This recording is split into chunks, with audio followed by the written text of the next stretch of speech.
கள்ளக்குறிச்சி மாவட்ட கழகத்தின் சார்பாக விசிக மது ஒழிப்பு மாநாட்டிற்கு முறையாக அழைப்பு விடுத்தால் பங்கேற்பது குறித்து கட்சி நிர்வாகிகளோடு கலந்து பேசி முடிவெடுக்கப்படும் என அதிமுக பொதுச் செயலாளர் எடப்பாடி பழனிசாமி தெரிவித்தார். கள்ளக்குறிச்சி அதிமுக அலுவலகத்தில் மாற்றுக் கட்சியைச் சேர்ந்த 100க்கும் மேற்பட்டோர் அதிமுகவில் இணையும் நிகழ்ச்சி நடைபெற்றது.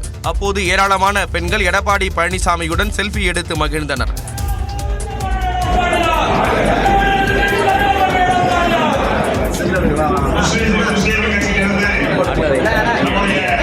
பின்னர் செய்தியாளர்களிடம் பேசிய எடப்பாடி பழனிசாமி விசிகவின் மது ஒழிப்பு மாநாட்டில் பங்கேற்பது குறித்த கேள்விக்கு பதிலளித்தார்.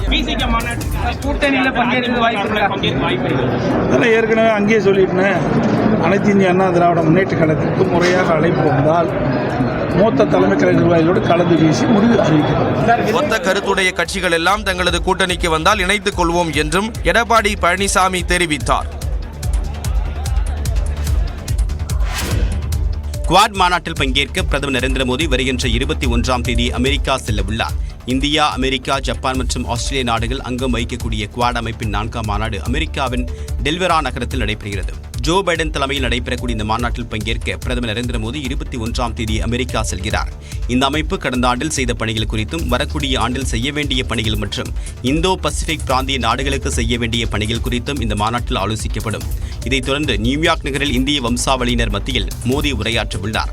அமெரிக்காவை சேர்ந்த முன்னணி தொழில் நிறுவனங்களின் தலைமை செயல் அதிகாரிகளை சந்தித்தும் பேசவுள்ளார். மேலும் செப்டம்பர் 23ஆம் தேதியன்று எதிர்காலத்திற்கான மாநாடு என்ற தலைப்பில் ஐக்கிய நாடுகள் சபையில் நடைபெறக்கூடிய கூட்டத்தில் பிரதமர் நரேந்திர மோடி உரையாற்றுவார். இந்த பயணத்தின் போது பல்வேறு நாட்டு தலைவர்களை சந்தித்து பேசியிருப்பதாகவும் வெளியுறவுத்துறை அமைச்சகம் வெளியிட்டக்கூடிய அறிக்கையில் தெரிவிக்கப்பட்டுள்ளது. அடுத்த ஆண்டு குவாட் மாநாட்டை இந்தியா நடத்தவிருப்பதும் குறிப்பிடத்தக்கது. விநாயகர் சதுர்த்தி விழாவை ஆங்கிலேய ஆட்சியாளர்கள் புறக்கணித்ததைப் போலவே காங்கிரஸ் கட்சியும் புறக்கணிப்பதாக பிரதமர் மோடி கடுமையாக சாடியுள்ளார். விநாயகர் சதுர்த்தியையொட்டி உச்சநீதிமன்ற தலைமை நீதிபதியின் இல்லத்தில் நடைபெற்ற பூஜையில் பிரதமர் மோடி பங்கேற்றதை எதிர்க்கட்சிகள் கடுமையாக விமர்சித்திருந்தன. இந்நிலையில் ஒடிஷா மாநிலம் புவனேஸ்வரில் நடைபெற்ற பொதுக்கூட்டத்தில் கலந்து கொண்டு பேசிய பிரதமர் மோடி பிரித்தாளும் சூழ்ச்சியை கடைபிடித்த ஆங்கிலேய ஆட்சியாளர்கள் விநாயகர் சதுர்த்தி விழா கொண்டாட்டத்தால் எரிச்சலடைந்ததாக தெரிவித்தார். அதேபோன்று தற்போதும் இந்திய சமூகத்தை பிரித்தாள முயற்சிப்பவர்கள் விநாயகர் சதுர்த்தி கொண்டாட்டத்தால் எரிச்சல் அடைவதாக கூறினார்.